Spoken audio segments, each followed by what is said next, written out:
আসসালামু আলাইকুম। সকলকেই মাহে রমজানের শুভেচ্ছা।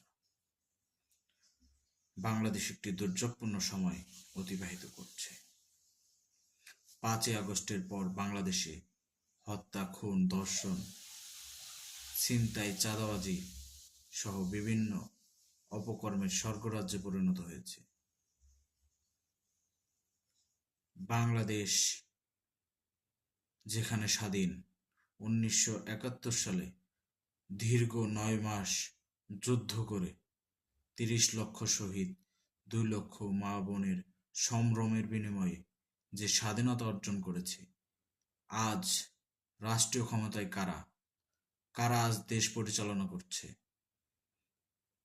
কারা ক্ষমতা নেওয়ার পরে ঢাকায় জিন্নার জন্মদিন পালন করা হয়?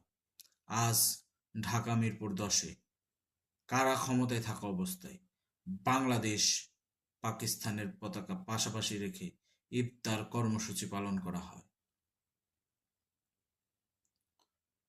যেই পাকিস্তান দীর্ঘদিন বাঙালির উপর অন্যায়, অত্যাচার, শোষণ, নিপীড়ন চালিয়েছে, তাদের উপর যারা 30 লক্ষ মানুষের বুকে গুলি চালিয়েছে, যারা 2 লক্ষ মা বোনের সম্ভ্রম কেড়ে নিয়েছে, তারা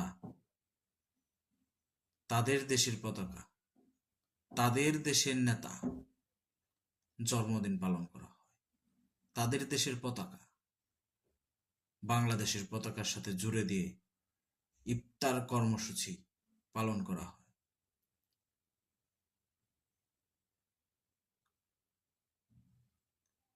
এটা শুধু একটা ইফতার পালন করা না, শুধু জন্মদিন পালন করা না। সেই দেশের সামরিক কর্মকর্তারা ঢাকায় এসে মিটিং করে, সেই দেশের রাষ্ট্রদূতের সাথে মিটিং করে, সেই দেশের সাথে বন্ধুত্ব করতে চায়। এরা কারা? কারা আজ রাষ্ট্রীয় ক্ষমতায়? এটা বুঝতে হবে। কাদের হাতে আজ দেশ? যারা নাকি 30 লক্ষ শহীদের রক্তের উপরে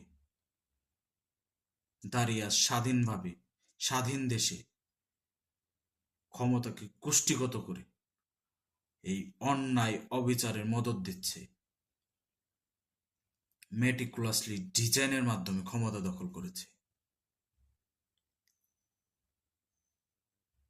আর যাই হোক, বাংলার মানুষ এসব মেনে নেবে না। বাংলার মানুষ প্রতিবাদ করে, প্রতিবাদ করেছে, প্রতিবাদ করবে ইনশাল্লাহ। সারা বাংলাদেশের মানুষ গর্জে উঠবে ইনশাল্লাহ। বাংলার মানুষ বেঈমান নয়, বাংলার মানুষ মুনাফিক নয়।